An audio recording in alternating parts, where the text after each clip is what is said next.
అటు దుర్యోధనాదులు ఇటు పాండవులు వచ్చి నమస్కారం చేసి మీరు మాకు విలువిద్య నేర్పారు కదా, ఏం కావాలని అడిగారు.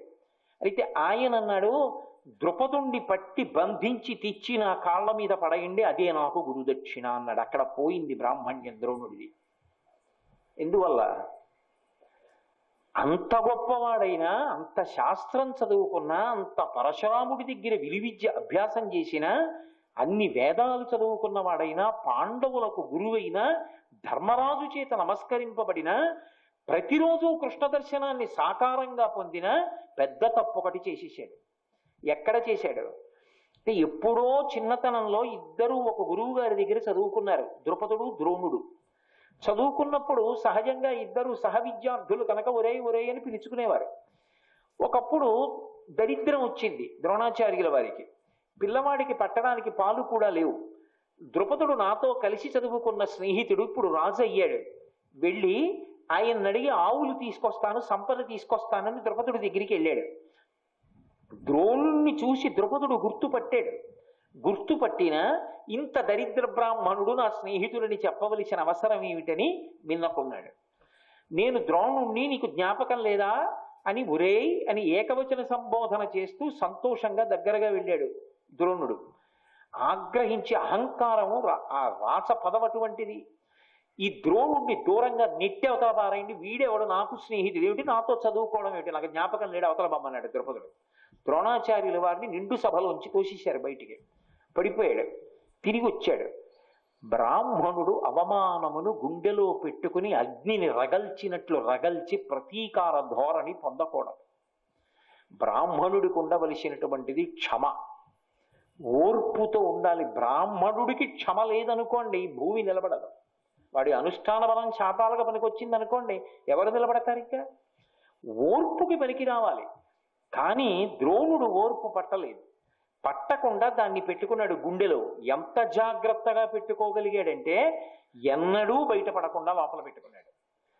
లోపల పెట్టుకుని భార్య కృపితో కూడా చెప్పకుండా చాలా కాలం కౌరవులందరికీ కూడా విలువిద్య నేర్పి, వాళ్ళకి బాగా విలువిద్య వచ్చిన తరువాత వచ్చి కాళ్ళ మీద పడితే ద్రుపదుణ్ణి బంధించి తీసుకురండి అన్నాడు. మిగిలిన వాళ్ళు బంధించలేకపోయారు. ఒక్క అర్జునుడు మాత్రం ద్రుపదుణ్ణి బంధీకృతుణ్ణి చేసి తీసుకొచ్చి ద్రోణాచార్యుల వారి పాదాల మీద పారేశాడు. అప్పుడు కడుపు మంట చల్లారింది. అమ్మో, ఎన్ని గేలి వాక్యాలు మాట్లాడాడు ద్రోణుడు. ఇప్పుడు ఈ పగ ద్రుపదుడి కడుపులోకి వెళ్ళింది. నన్ను పట్టి బంధించిన సాటి వీరుడు, క్షత్రియుడు, చెల్లింది అర్జునుడికి, బ్రాహ్మణుడు, 10 మందికి విలువిద్య చెప్పవలసిన వాడు, క్షమాబుద్ధితో ఉండవలసిన వాడు, నన్ను బంధీకృతుణ్ణి చేయించి తీసుకొచ్చి కాళ్ళ మీద పడయించుకున్నాడు. ఆ ద్రోణుణ్ణి చంపే కొడుకు నాకు కావాలని ద్రుపదుడు యజ్ఞం చేశాడు. అందులోంచి దృష్టజ్యుమ్నుడు వచ్చాడు. అర్జునుడికి భార్య కాగలిగిన ఆడపిల్ల కావాలన్నాడు. ద్రౌపదీదేవి వచ్చింది అందులోంచి. అక్కడతో ఊరుకున్నాడా ద్రోణాచార్యుల వారు? విలువిద్య పాండవులకు అంత గొప్పగా నేర్పాడు. అంతగా మంత్రముల యందు సిద్ధి పొందినవాడు. కానీ స్వయంగా యుద్ధానికి వెళ్ళాడు. బ్రాహ్మణుడే ధనస్సు పట్టుకుని, బ్రాహ్మణుడే బాణాలు పట్టుకుని, బ్రాహ్మణుడే చంపేయడం మొదలు పెడితే క్షత్రియుల ధర్మం ఏమైనట్టప్పుడు? ఇందుకు చంపేశాడు కృష్ణుడు. అది ఎలా చంపేశాడు? మానసికంగా చంపేసి శారీరకంగా చంపేశాడు.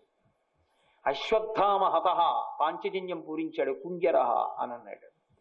కుంజరహ పాంచజన్యం మ్రోతలో వినపడలేదు. అశ్వత్థామ హతః ఒకటే వినపడింది. ద్రోణుడు చచ్చిపోలేదు, చచ్చిపోయాడు. కొడుకు చచ్చిపోయాడన్న మాట ద్రోణుడు వినలేడు. కొడుకు చచ్చిపోయాడన్న మాట వినగానే భీముడు చెప్తే నమ్మలా. ధర్మరాజు వంక చూశాడు. అశ్వత్థామ హతః కుంజరహ పాంచజన్యం శబ్దంలో వినపడలా. ధనస్సు వదిలి కింద పడిపోయాడు రథంలో. అంతే, దుష్టజ్యుమ్నుడు ఒక్క దూకు దూకి కుత్తుకకు నరికేశాడు. కృష్ణుడు ఎందుకు మరి కావాలని చంపించేసినట్టు ద్రోణుణ్ణి? ధర్మం తప్పాడు. పాండవులకు పాఠం చెప్పడం తప్పు కాదు, విలువిద్య తెలిసి ఉండడం తప్పు కాదు, తానే ధనస్సు పట్టుకుని యుద్ధానికి వెళ్ళడం తప్పు. బ్రాహ్మణుడికి హింస చేసే అధికారం లేదు. తాను ధనస్సు పట్టుకుని వెళ్ళి యుద్ధం చేయకూడదు, చంపేశాడు. ధర్మమన్న మాట అంత సూక్ష్మంగా ఉంటుంది. అందుకే చతుర్విధ పురుషార్థ సమన్వయంగా భారతాన్ని ఇచ్చాడు వ్యాస భగవానుడు. 2 మార్లు ద్రోణాచార్యుల వారు ధర్మం తప్పేశారు. ఒకసారి ఊరుకున్నాడు.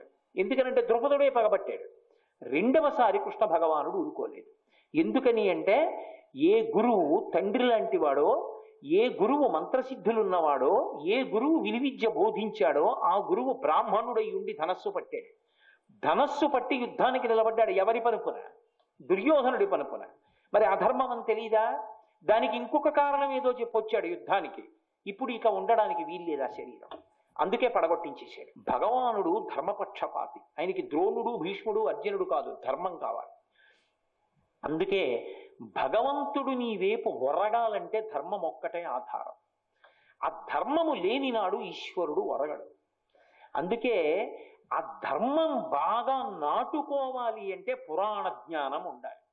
పౌరాణిక జ్ఞానం ఉందనుకోండి, పురాణంలో ఎందుకు అది అలా వచ్చింది అని దాని గురించి బాగా విచారణ చేయడం వచ్చిందనుకోండి, అసలు కర్మ చేయడం కాదు, ఆ కర్మ ధార్మికంగా ఉందా లేదా అన్నది ప్రధానం అవుతుంది. నేను బ్రాహ్మణుండండి విలువిద్య నేర్చుకున్నానండి, నేను బ్రాహ్మణుండండి విలువిద్య చెప్పానండి, నీ కడుపులో కక్ష పెట్టుకు చెప్పకు. నీ కడుపులో కక్షలు ఉంచుకోకు. నువ్వు బ్రాహ్మణుడివి, ప్రసన్న హృదయంతో ఉండు. నీకు బాధ కలిగిందా, నీ కడుపులో పెట్టుకోవద్దు, ఈశ్వరుడికి చెప్పేసి. ఆయన చూసుకుంటాడు నిన్ను బాధ పెట్టిన వాడిని. అంతకన్నా ఇంకా పెద్దాస్త్రం లోకంలో లేదు. నిన్ను నిష్కారణంగా ఎవడో బాధ పెట్టాడు, ఈశ్వరుడికి చెప్పు. నీ ఇంట్లో పూజా మందిరం ఉందిగా, ఉన్నాడుగా సర్వేశ్వరుడు. ఈశ్వర, నాకు తెలిసి నేను దోషం చేయలేదు, కానీ నా మనసు చాలా కుంగిపోయింది, ఎంత బాధపడ్డానో. ఇంత మాట అన్నాడు ఈశ్వర, చాలా బాధపడ్డాను. విడిచిపెడతాడు అనుకుంటున్నారా? ముప్పు తీప్పలు పెట్టేస్తాడు. మహాస్వామి ఒక దృష్టాంతం చెప్తుండేవారు. ఒక బ్రాహ్మణుడు వృద్ధుడై పళ్ళూడిపోయి రుద్రాధ్యాయం సరిగ్గా చదవలేదని ఆ వ్యక్తికి మళ్ళీ చక్ర పొంగలి పెట్టమంటే పెట్టకుండా దక్షిణ కూడా సరిగ్గా ఇవ్వాల ఒక ధనవంతుడు. ప్రసాదం పట్టుకుని మహాస్వామి వారి దగ్గరికి వెళ్ళాడు కంచి. అయ్యా, మీకు మధ్యార్జునం నుంచి ప్రసాదం తెచ్చానన్నాడు. ఆయన మధ్యార్జునం ప్రసాదం అంటే వెంటనే చేయి పడతారు స్వామి. అటువంటిది చేయి పట్ల. కళ్ళు మూసుకొని ఎందుకు చేశావు పూజ అని అడిగారు. వర్షాల కోసం అన్నాడు. మళ్ళీ కళ్ళు మూసుకొని వర్షాలు లోకం కోసమా, నీ పొలంలో వర్షం పడడం కోసమా, దేనికి చేశావని అడిగారు. ఆయన దగ్గర అబద్ధం కుదరదుగా. నా పొలంలో వర్షం పడాలని చేశాను. ఆయన మళ్ళీ కళ్ళు మూసుకొని, నువ్వు ఫలానా శాస్త్రి గారిని పిలిచావా రుద్రం చదవడానికి? ఆయనకి తెలియనిది ఉంటుంది, త్రికాల వేది. పిలిచాను.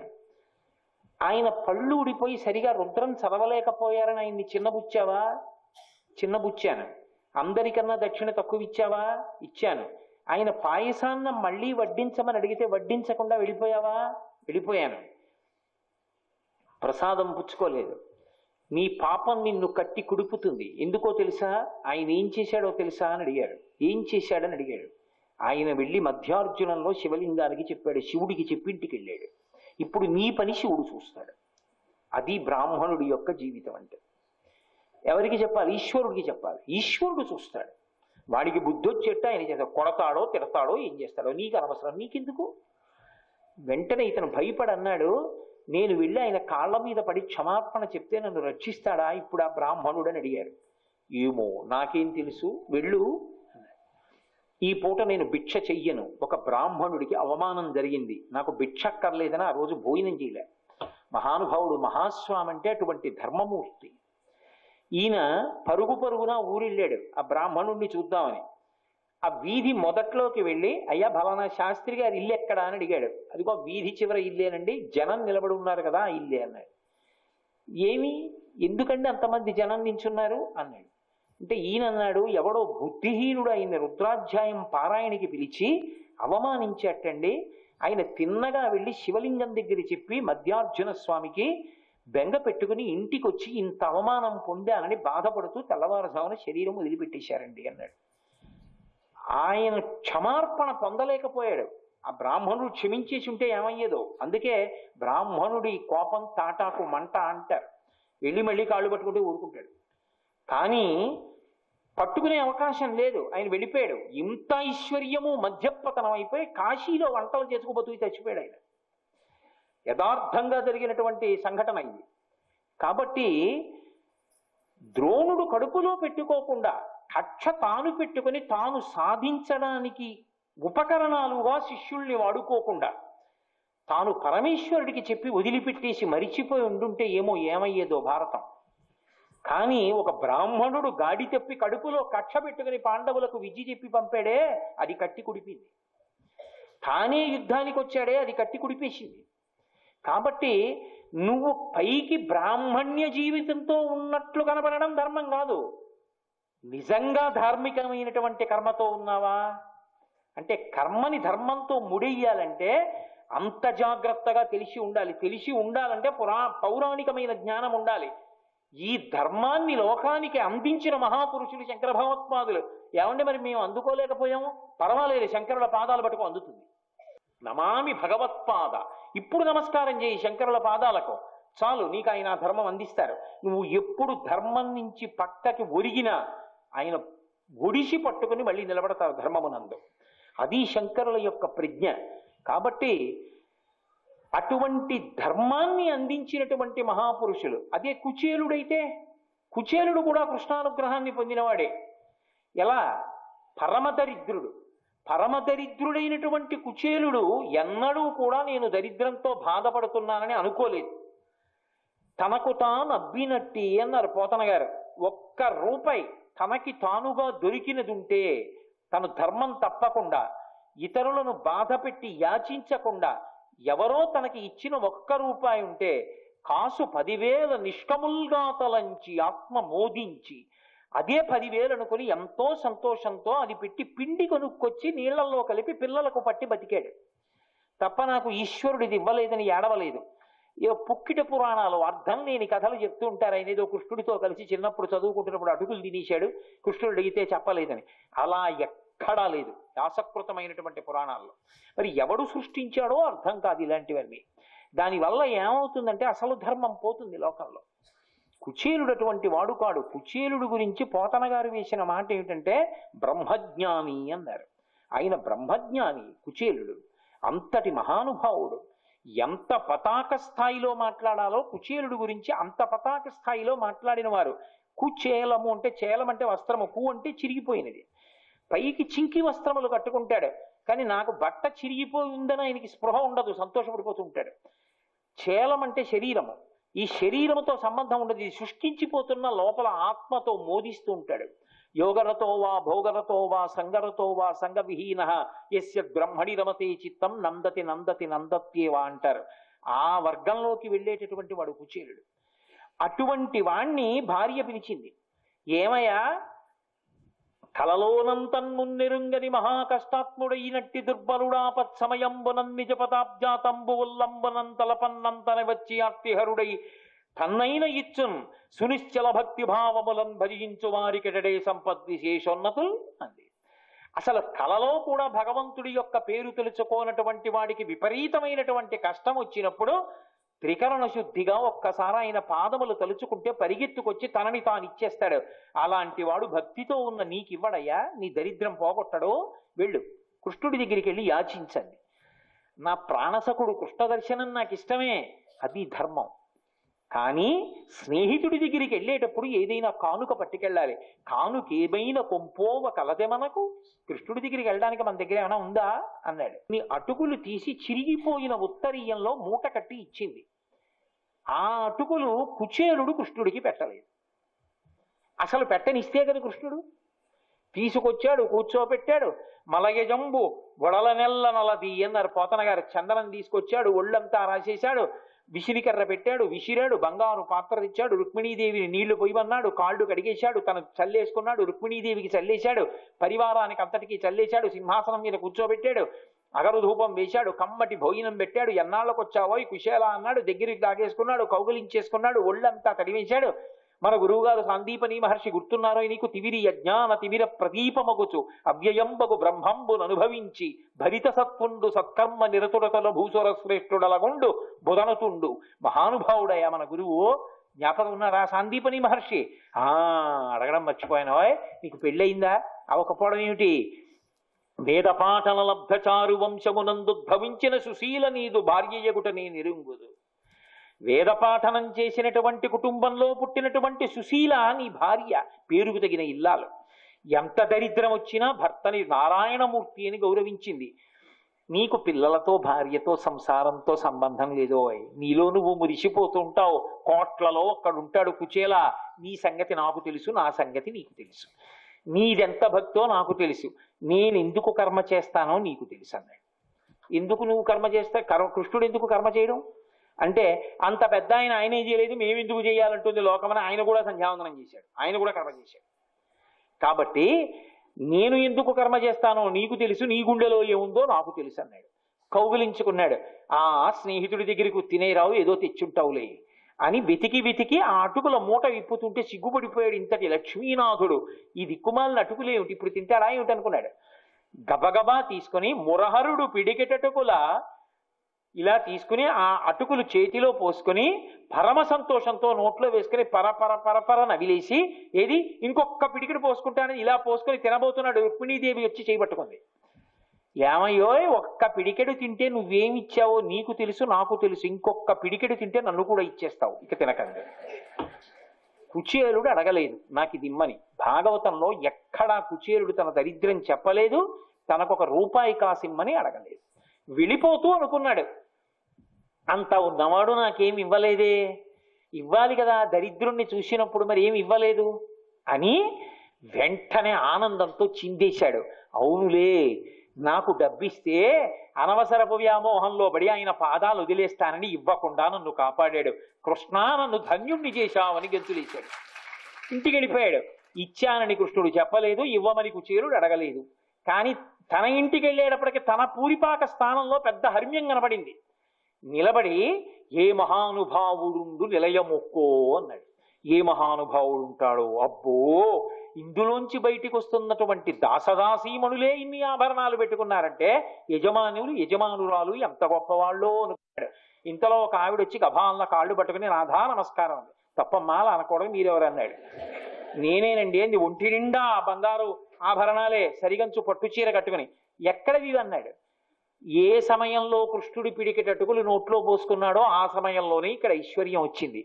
కుచేలుణ్ణి కృష్ణుడు రక్షించాడు. ఎందుకని? ఐశ్వర్యము ఉన్నా కూడా భక్తి పాడవకుండా వరం ఇచ్చి తనలో కలుపుకున్నాడు. ఇప్పటికీ బేంటి ద్వారకా అని మనం వెళ్ళి దర్శనం చేయట్లా. అటువంటి స్థితిలో కుచేలుడు రక్షింపబడడానికి కారణం బ్రాహ్మణుడిగా బ్రాహ్మణ ధర్మాన్ని మాత్రమే అనుష్ఠించాడు. ఎక్కడ ఇన్ని తనకి తెలిసున్న దరిద్రము నన్ను బాధ పెడుతోందన్న మాట కూడా ఆయనకి లేదు. ఇవ్వడమే ఆ చేతికి తెలుసు. తనకేముందో అది ఇవ్వడం, వచ్చిన దాంతో తృప్తిగా బతకడం. నాకు ఇది లేదని ఏడవడం కుచేలుడికి చేత కాదు. ఆయన ధర్మం ఏదుందో ఆ ధార్మిక జీవనాన్ని పట్టుకున్నాడు కృష్ణుడు. ఐశ్వర్యం ఇచ్చాడు. ఐశ్వర్యము అనుభవిస్తున్నప్పుడు భక్తి యందు వైక్లభ్యము రాకుండా కాపాడాడు. అంచెమునందు తనతో కలిసిపోయేటటువంటి అదృష్టాన్ని ఇచ్చాడు. కాబట్టి కర్మ చెయ్యడం కాదు, కర్మ ధర్మంతో ముడిపడుతోందా లేదా చేస్తున్న పని, ఇది తెలిసి ఉండాలి. పైకి చాలా చక్కగా ఉన్నట్లు కనపడింది అనుకోండి. ద్రోణాచార్యులు వారు ఎంత విలువిద్య తెలుసు అండి మహానుభావుడు. ఆయనే యుద్ధానికి వస్తే చెండేశాడు కదండి. ఆయన ఉంటే అర్జునుడు ఎక్కడ నిలబడతాడండి? ధర్మం కాదు అది, అలా నిలబడకూడదు. అలా నిలబడితే ఇంకా కృష్ణుడు ఎందుకు? అందుకే తీసేశాడు వాళ్ళందరినీ. ఎక్కడ ధర్మం ఉంటుందో అక్కడ కృష్ణుడు ఉంటాడు. ఎక్కడ ధర్మమును నమ్ముకున్నవాడున్నాడో వాడు ఒకవేళ అటు ఇటు పొరపాటు పడుతున్నాడు అనుకోండి, భగవానుడు గభాలన భుజాలు పట్టుకుని వాడు పతనమైపోకుండా వాడిని కాపాడతాడు. ఏదో అడ్డు పెడతాడంటే అడ్డు పెట్టి కాపాడతాడు. మహాత్మా గాంధీ గారి జీవితం సర్వనాశనం అయిపోవలసింది. ఒకానొకప్పుడు ఒక స్వేచ్ఛా విహరిణి అయినటువంటి స్త్రీని చూసి ఆమె ఎంతో తమకాన్ని పొందారు. ఇంకొక 10 నిమిషాలుంటే అమ్మకిచ్చిన మాట తప్పి ఆయన పరమ భయంకరమైన తప్పు చేసేస్తాడు. ఇంకొక 10 నిమిషాల్లో ఆ దోషం జరిగిపోతుందనగా అమ్మకిచ్చిన మాట గుర్తొచ్చింది. నువ్వు పెళ్లి చేసే వరకు పరకాంత జోలికి నేను వెళ్ళను, భార్యతో తప్ప కామము ఇతర స్త్రీలతో అనుభవించాలని చేసిన ప్రతిజ్ఞ. అంతే, సర్రను వెనక్కి తిరిగి వెళ్ళిపోయారు. ఇవాళ Mahatma Gandhi father of the nation అంటే ఇంటింటికి తండ్రి. ఆయన తండ్రి జాతికి. ఆయనని అగౌరవపరచడం మన తండ్రిని అగౌరవపరచడం లాంటిది. కాబట్టి అంతటి మహాత్ముడు అయ్యాడు అంటే ఒకనాడు ధర్మమునందు వైక్లభ్యం వస్తుంటే ఎవరు ఆయన్ని దిద్దారంటే పరమేశ్వరుడు దిద్దారని చెప్పాలి అప్పుడు. కాబట్టి అది ఎప్పుడు ఉంటుంది అంటే ధర్మపక్షపాతి అయితే ఆ ధర్మము నన్ను రక్షిస్తుందన్న విశ్వాసము నీకు ఉండాలి. ధర్మము రక్షిస్తుందన్న విశ్వాసం ఎందుకు కలుగుతుంది? సర్గస్య అనుసర్గస్య వంశో మన్వంతరాణి చ పురాణ పంచలక్షణాలతో పురాణం ప్రకాశిస్తోంది. సర్గ, ప్రతిసర్గ, వంశము, మన్వంతరము ఇటువంటి విశేషాలు చెప్తున్నప్పుడు ధర్మాన్ని పట్టుకున్నవాడు ఏమయ్యాడో చెప్తుంది, ధర్మం వదిలిపెట్టిన వాడు ఏమయ్యాడో చెప్తుంది. చదవగా చదవగా చదవగా చదవగా ధర్మమునందు మనసు నిలబడుతుంది. అన్ని పురాణాలు నేను చదవలేను, అన్ని పురాణాలు నేను వినలేనండి అన్నవాడు కనీసం శంకర భగవత్పాదుల యొక్క పాదములు పట్టుకుని ఒక్క నమస్కారం చేస్తే, ఆలయం కరుణాలయం, ఆయన కరుణామయులు కాబట్టి ధర్మమునందు పూనిక కలిగేటట్టు చేసి అధర్మము వైపుకి పడిపోకుండా కాపాడతారు. దానివల్ల మనుష్య జన్మ యొక్క ప్రయోజనము నిలబడుతుంది. ఇప్పుడు శంకర భగవత్పాదుల కన్నా మహాపురుషులు ఎక్కడున్నారు? కాబట్టి శృతి స్మృతి పురాణానాం, శృతి అంటే వేదం, వేదాంతర్గతమైనటువంటి సిద్ధాంతమే అద్వైత సిద్ధాంతము. అద్వైతం అంటే అద్వితీయం అని, అద్వితీయం అంటే రెండవది లేదు. సర్వం శ్రీ ఉమామహేశ్వర పరబ్రహ్మార్పణమస్తు. స్వస్తి.